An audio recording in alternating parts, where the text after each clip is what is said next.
अरहन्ताणं नमो अरहन्ताणं नमो अरहन्ताणं।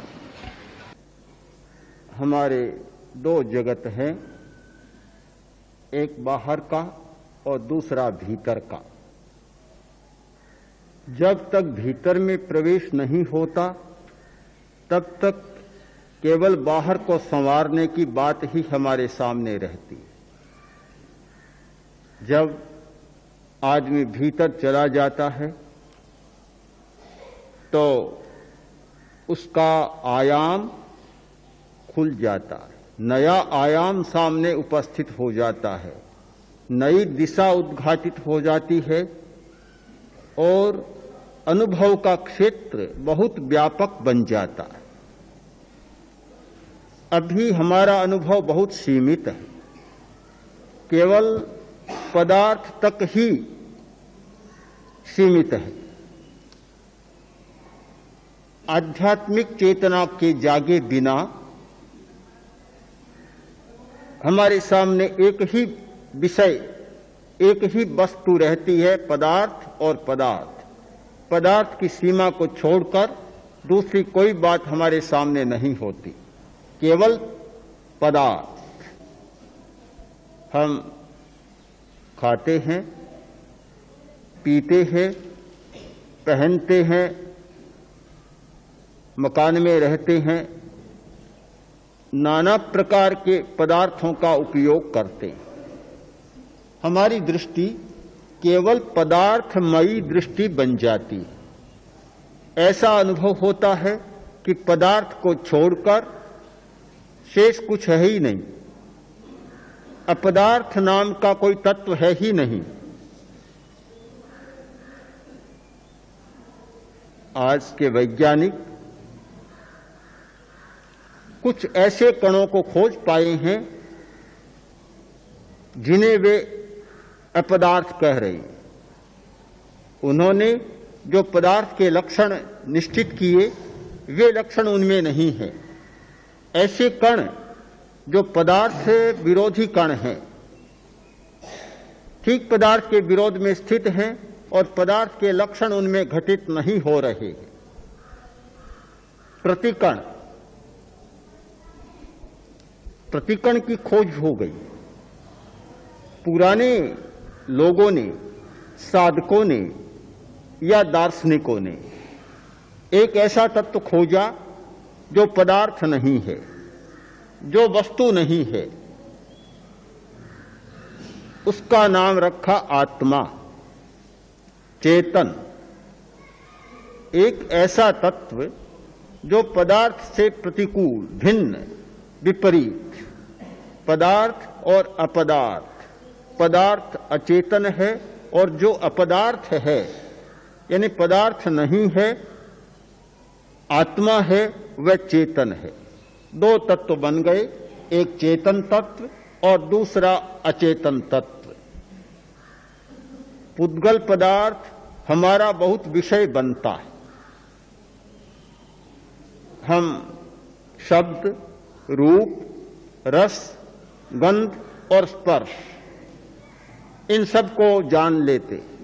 हमारे पास इंद्रियां हैं इनको जानने के लिए, इन्हें जानते हैं, ये हमारे विषय बन जाते। किंतु आत्मा विषय बनता नहीं, क्योंकि उसे जानने के लिए हमारे पास कोई साधन नहीं है। इंद्रियां नहीं जान सकती, मन नहीं जान सकता, बुद्धि नहीं जान सकती। हमारे पास कोई साधन नहीं, कोई विषय नहीं। अब बिना विषय बात करना बड़ा कठिन होता है। एक बार दो महिलाएं मिली, एक बोली, अपने पति की प्रशंसा करते हुए बोली कि मेरा पति इतना बड़ा वक्ता है, इतना बड़ा विद्वान है कि एक विषय पर घंटों तक बोल लेता, बहुत बड़ा विद्वान है। दूसरी बोली, इसमें क्या बात है, कोई बड़ी बात नहीं, मेरा पति बिना विषय सारे दिन बोलता ही रहता। अब जो बिना विषय सारे दिन बोलता रहे तो बड़ी बात हो सकती है। आत्मा विषय नहीं बनता, और इसलिए नहीं बनता तो उसके बारे में हमारी जानकारी नहीं है। फिर भी कुछ लोग आत्मा के बारे में भी बहुत बोलते रहते हैं।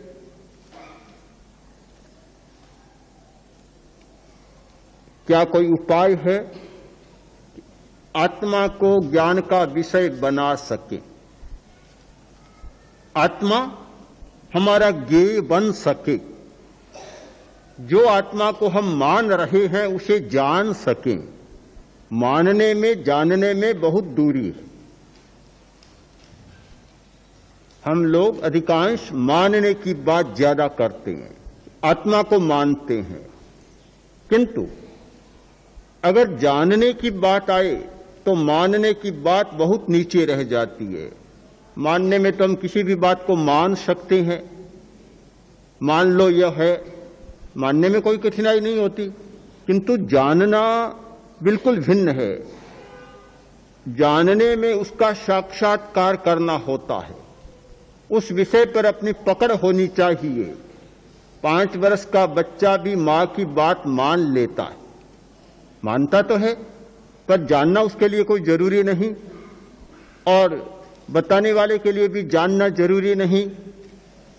यह प्रेक्षा ध्यान का प्रयोग, यह मानने का नहीं जानने का प्रयोग है।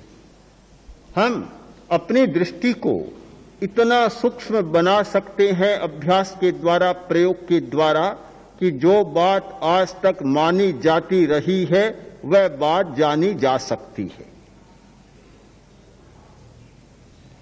स्थूल दृष्टि के द्वारा हर बात मानी जाती है, और दृष्टि जब सूक्ष्म बनती है तो मानी हुई बात जानी हुई बात बन जाती है। हमारी दर्शन की शक्ति जैसे जैसे बढ़ती है वैसे वैसे जानने की बात सामने आती है। तो आत्मा है यह बात साफ हो जाती है। यहां से फिर एक हमारा प्रस्थान शुरू होता है, और ठीक बिल्कुल भिन्न दिशा में।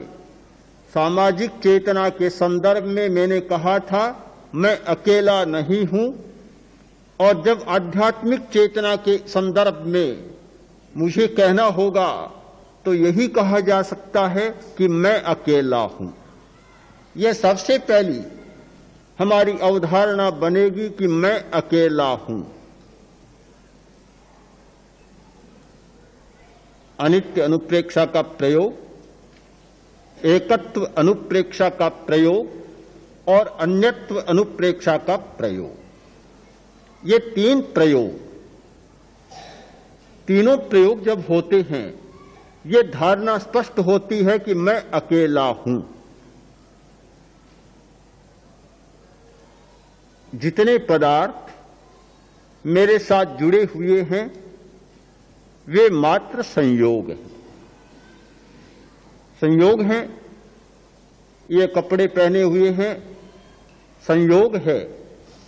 कपड़ा पुराना हुआ, फट गया, चला जाएगा, दूसरा कपड़ा आ जाएगा। एक गया दूसरा आया, यह मात्र एक संयोग है।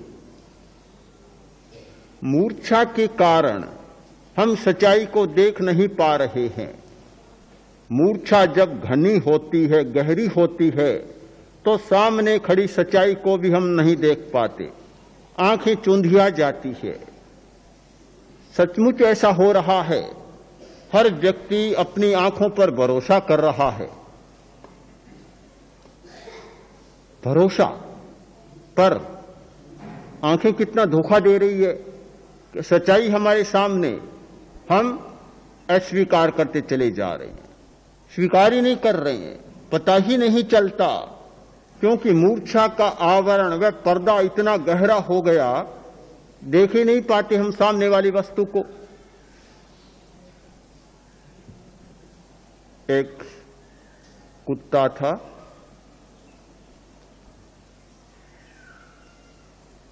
तो धोबी के घर में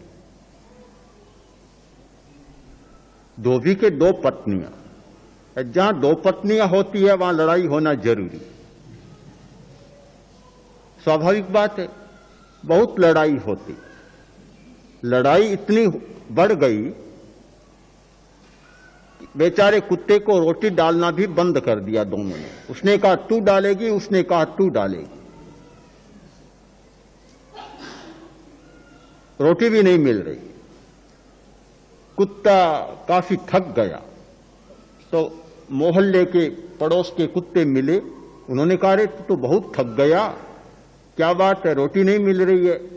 कि नहीं रोटी नहीं मिल रही है आजकल, तो छोड़ इस घर को, बाहर चलें, हम तो प्रतिबद्ध नहीं है किसी घर के, कुत्ता कहीं प्रतिबद्ध थोड़ा ही होता है, हम तो प्रतिबद्ध नहीं है, चलो बाहर चलें। उसने कहा इस घर को छोड़कर तो मैं नहीं जा सकता। क्यों नहीं जा सकता?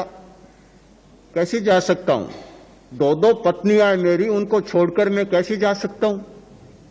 कुत्ते बोले तुम्हारे दो पत्नियां कौन सी आई? कि तुम्हें क्या पता, जब धोबी की दोनों स्त्रियां लड़ती है तो पति का नाम नहीं लेती। कुत्ते का नाम था सताबा, तब पति का नाम नहीं लेती। तो वह कहती है कि तू है बेचारी बहुत भली आई सताबे की बेर, बेर माने लुगाई को बोलते हैं हरियाणा में, तू है सताबा की बेर, और वह उसे गाली देती है तू है सताबा की बेर। वह बोला कि जब दो दो मेरी पत्नियां हैं तो उन्हें छोड़कर भला रोटी के लिए बाहर कैसे जा सकता हूं मैं? मूर्छा इतनी सघन हो जाती है कि वास्तविकता का पता नहीं चलता। भूखे मर सकता है, कठिनाइयों को झेल सकता है, बड़ी दुविधाओं में जी सकता है, पर सच्चाई को स्वीकार नहीं कर सकता। कौन व्यक्ति ऐसा है जिसकी आध्यात्मिक चेतना नहीं जागी और मूर्छा उसमें घनी न हो?